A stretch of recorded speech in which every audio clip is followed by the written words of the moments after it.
jenis arus dan tipe alat TENS, waveform, and pulse duration.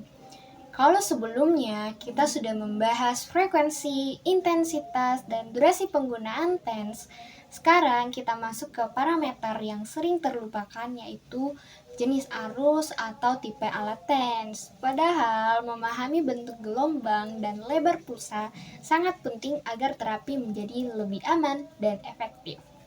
Waveform atau bentuk gelombang. Hal pertama yang perlu dipahami adalah waveform atau bentuk gelombang arus listrik yang dihasilkan oleh alat TENS.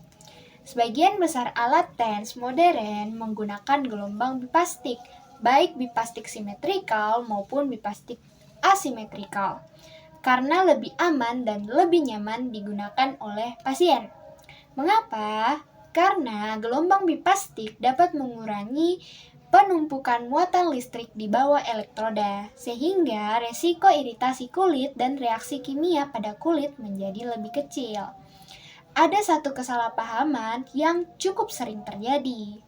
Banyak orang mengira jenis gelombang ditentukan oleh jumlah elektroda atau jumlah channel pada alat TENS. Padahal tidak.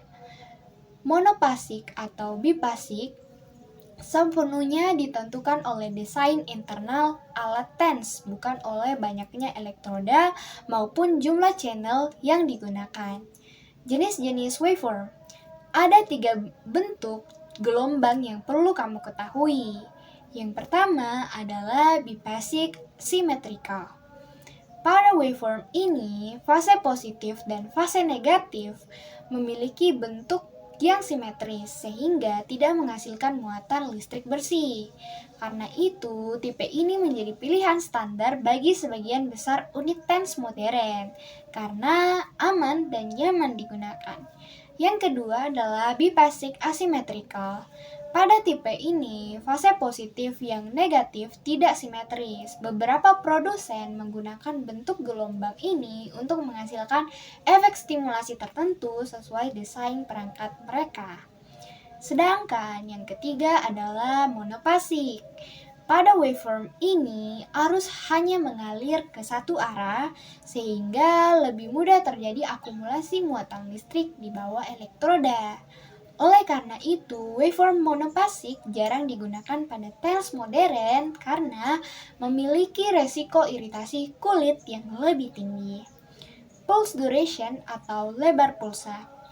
Selain waveform, parameter penting lainnya adalah pulse duration atau pulse width, yaitu lama setiap pulsa listrik diberikan yang diukur dalam satuan mikrodetik atau mikrosecond, yang disingkat dengan berikut. Ini itu mempengaruhi penetrasi stimulasi, menentukan seberapa kuat atau garang sensasi yang dirasakan pasien.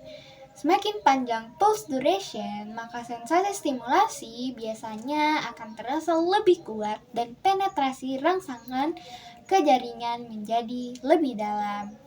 Pulse duration berdasarkan mode TENS.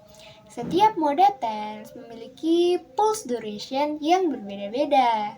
Pada konvensional TENS, pulse duration umumnya sekitar 50 hingga 150 mikrodetik. Pulsa yang lebih pendek ini terutama digunakan untuk stimulasi sensorik. Pada acupuncture light TENS, pulse duration berkisar antara 200 hingga 300 mikrodetik sehingga lebih sesuai untuk menghasilkan stimulasi motorik. Sedangkan pada burst mode TENS, pulse duration biasanya berada pada rentang 100 hingga 300 mikrodetik, meskipun nilainya dapat berbeda tergantung jenis dan produsen perangkat. Secara umum, untuk tujuan pain relief, rentang pulse duration yang paling sering digunakan adalah sekitar 50 hingga 250 mikrodetik. Jadi, memilih jenis arus pada TENS bukan hanya soal menyalakan alat. Fisioterapis juga harus memahami waveform, pulse duration, dan karakteristik setiap perangkat agar terapi menjadi lebih aman, nyaman, dan efektif bagi pasien. Jangan sampai